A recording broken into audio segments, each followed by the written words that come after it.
మన్యం జిల్లా సార్, బల్జిపేట మండలం, మిత్తివలస, పాలూరు వెంకటనాయుడు. ఈ మీటింగ్కి వచ్చినందువల్ల చాలా సంతోషంగా ఉంది. డిప్యూటీ సీఎం గారు పవన్ కళ్యాణ్ గారు ఈ కార్యక్రమం జరిపించినందుకు ఆయనకి ధన్యవాదాలు తెలుపుతున్నాం సార్.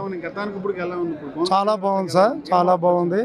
గోశాలలు ఇచ్చారు, ఈ నీటి గుంతలు ఇచ్చారు, ఉపాధి పనులు కూడా బాగానే ఉన్నాయి, సరిహద్దు కంతకాలు ఇచ్చారు. తర్వాత వ్యవసాయ అనుసంధానం చేస్తామంటున్నారు, చాలా సంతోషం.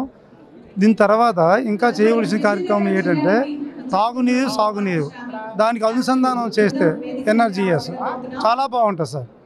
అందరూ కూడా, ప్రజలందరూ కూడా దీనికి కోరుకుంటున్నారు ఈ కార్యక్రమం చేయాలని చెప్పి. ఇది ఎన్ఆర్జీఎస్ తాగునీరు, సాగునీరుకి యాడ్ చేయాలి. తర్వాత వ్యవసాయ అనుసంధానం చేస్తే బాగుంటుంది సార్. మండలం సార్, నారాయణపురం గ్రామం సార్. మేము వచ్చినది ఇక్కడికి. కానీ ఇది పారంపంట అనేది ఉంటుంది సార్. పారంపంట అంటే మనం ప్రతి గ్రామంలో ప్రాజెక్ట్ కట్టలేకపోతున్నాం. ప్రాజెక్ట్ అంటే కట్టలేకపోతున్నాం.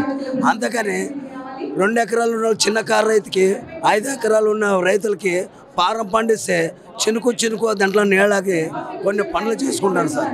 అదేవిధంగా వేతనాలు 9 వారాలు 10 వారాలు పడినా కూడా చాలా లేట్ చేస్తున్నారు. అవి వేతనాలు తొందరగా చేస్తే ఇంకా బాగుంటుందని కోరుకుంటున్నారు.